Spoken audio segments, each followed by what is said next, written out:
Welcome to Living Her Legacy, the podcast for women who are ready to step boldly into their calling and live from a place of wholeness. If you've ever felt that tug, knowing you're called to more, yet feeling worn down by the weight of motherhood, work, or simply keeping it all together, you're in the right place. Living out your purpose starts with caring for you, your body, your mind, and your spirit. This is your space to rediscover wellness in every dimension: physical, emotional, spiritual, and much more, so that you can rise into your next season with strength and confidence. I'm your host, Jill G. Sutton, a concierge pelvic floor physical therapist, women's wellness advocate, and mama of three.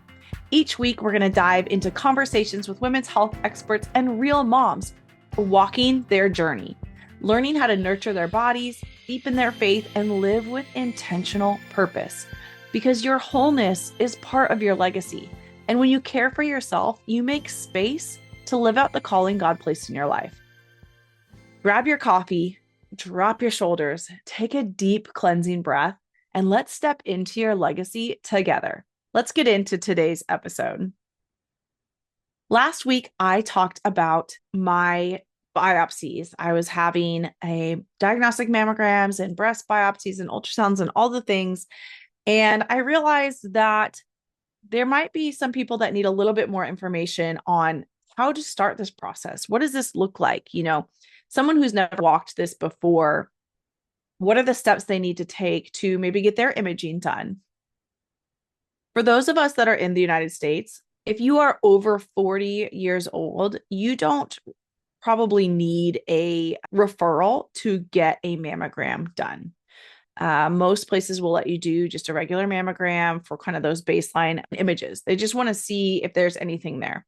If you're under 40, you may need a doctor's referral, but you might still be able to advocate for yourself and call up a diagnostic center and get a baseline mammogram. It's always good to work in relation with your physician, but I do understand the cost of healthcare are increasing, and sometimes it's really hard to have a doctor's appointment just for them to make you a referral to get a mammogram. So if you're able to just book directly with the imaging service to get your mammogram, that would be the way to go. Where it comes to needing a physician's referral is if you are getting something called a diagnostic mammogram. And basically a diagnostic mammogram is still a mammogram, but they have somebody there that is going to be looking at the specific places that have already been flagged. So the regular mammogram found something that looks suspicious or that they isn't clear, and they schedule you for a diagnostic mammogram for a MD and a radiologist to look over those films and make sure whatever it is they're looking at, that they get a clearer picture the second time, and then they can go from there with their treatment plan. Now, that diagnostic mammogram does require a physician's referral. So you cannot get a diagnostic mammogram without a physician's referral. Most of the time in this cases, or in my case, I had my regular mammogram and it flagged some areas, and they sent those results to my primary care physician. I did not have to go see my primary care physician. She just reviewed the paperwork that they sent her, and she signed off on having me go to a diagnostic mammogram. So there was no extra visit in between, but I did need that doctor's order to go. I want to talk about mammogram. What is it? So it is an image that is taken of your breast and breast tissue.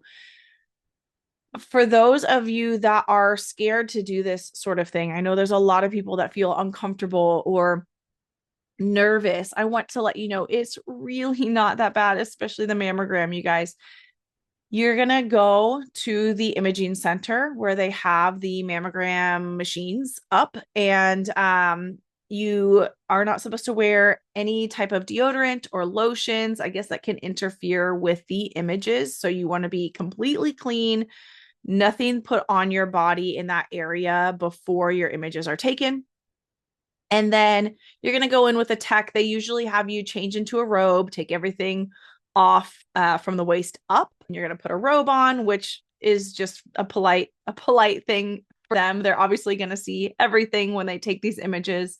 And then a technician, who's usually the sweetest soul that you will ever meet, is going to help place your breast tissue onto the mammogram plate. So it's just like if you think about getting an x-ray, they kind of have a flat surface and it's got like measurement lines on it, like a grid or like a graph, so that they can see like how much tissue or measure better. It's easier for them to measure with these graphs like already on the plate.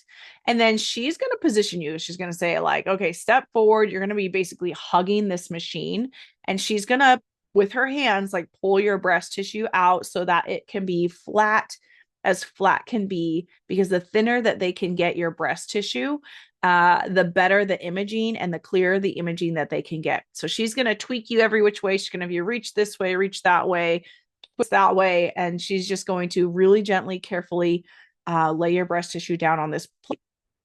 They're going to tighten the top plate that comes down to kind of clamp it down. And then she goes behind a screen and she's going to start the machine up. It is going to then give you more pressure. I think the most I saw on mine was like 14, maybe 15 pounds of pressure, which sounds probably like a lot on your breasts. And maybe it is uncomfortable for some, but I'm still in a breastfeeding era. And so for any of you that have ever breastfed, it's nothing. This is nothing. This is not a little pinchy razor sharp fingernails or anything like that. This is just a really flat overall pressure to your breast tissue. They usually have you take a deep breath and hold it while they take the image. As soon as it's done, they'll let you let out your breath. And then they might take one or two different images. You don't really move in there. You just stay right there and they take the images. She might re-angle the plate and redo that same side a different time. But they're really trying to get all of the breast tissue, the chest wall as much as they can, anything in kind of that axillary or armpit area, and try to get a good image of that. Then they nicely have you put your one arm back in your robe sleeve, take out the other arm, and they do the opposite side, same exact routine. And then they'll let the radiologist know that they're done. And sometimes they'll have you sit in the waiting room while they look at them to make sure they got the best images that they needed to get. And if you're finished, then they'll escort you back to the dressing room where you can change. A lot of these places carry deodorant, perfumes, lotions, things like that in the dressing room that you can use because you came to them without any of your own stuff. At that point, you're done with the appointment. You'll go home. They'll review the reviews. Usually for a regular mammogram, they don't have somebody on site reviewing them right then. That's a big difference too between a regular mammogram and that diagnostic mammogram, where literally someone is reading the films like right then and there to see if they need to go on with any other type of diagnostic imaging. So that in a nutshell is a mammogram. The results came back to me rather quickly. I feel like it was within 2 to 3 days that I got a call saying they wanted to continue with a diagnostic mammogram to get a better look at some things, and scheduled with the same company, but just at a different location. So it might be location dependent, where there is somebody on site to do the reading of those mammograms right away. They also are probably doing procedures in that type of office. So you might go to one office that's just those regular mammograms, and you might go to a different office that has the physicians that stay there too and do the diagnostic imaging. Okay, so that's kind of step one. Hopefully your journey ends there and you only have that mammogram, and now you have a baseline and they can refer to that mammogram if they see any changes in the future, to make sure there's no changes in the future. If you're like me and you have that diagnostic mammogram that gets scheduled, it's the same exact procedure as walked through for the regular mammogram, except like I said, now you wait in the office for sure to have them read the films to make sure that they got what they needed. If they feel like all clear, like it was maybe just something that showed up funny on the regular mammogram, you're clear to go, goodbye. If it is not, and they're still concerned about it, then they're going to schedule those ultrasounds. And ultrasound is just like you think about it with having a baby. They use that gel. They put it on a wand. What they call the wand is that applicator that they move on your body. But now they're just doing it on your breast tissue. And they're looking all over again. A lot of times they're going to know where those spots are that they're looking for. They're looking for something in particular. And they will pictures, take those still pictures just like they do with a baby, click, click, click. You hear them kind of freezing it and clicking and saving some of those images. And in my case for that, they found these two areas that they just were unsure. They were like different from the normal lactation tissue that I had. And it just made them a little bit more concerned because of their size. They can tell you their size. They still don't know what it is when they have these ultrasounds.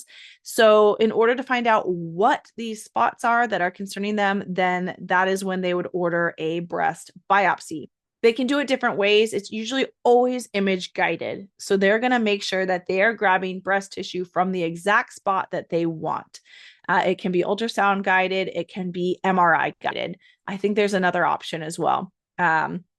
So we'll go into that next episode. But for now, I just wanted to kind of give you guys a walkthrough of what it looked like to get an mammogram done. And then if in case they need to have extra images, what a diagnostic mammogram looks like or a breast ultrasound looks like.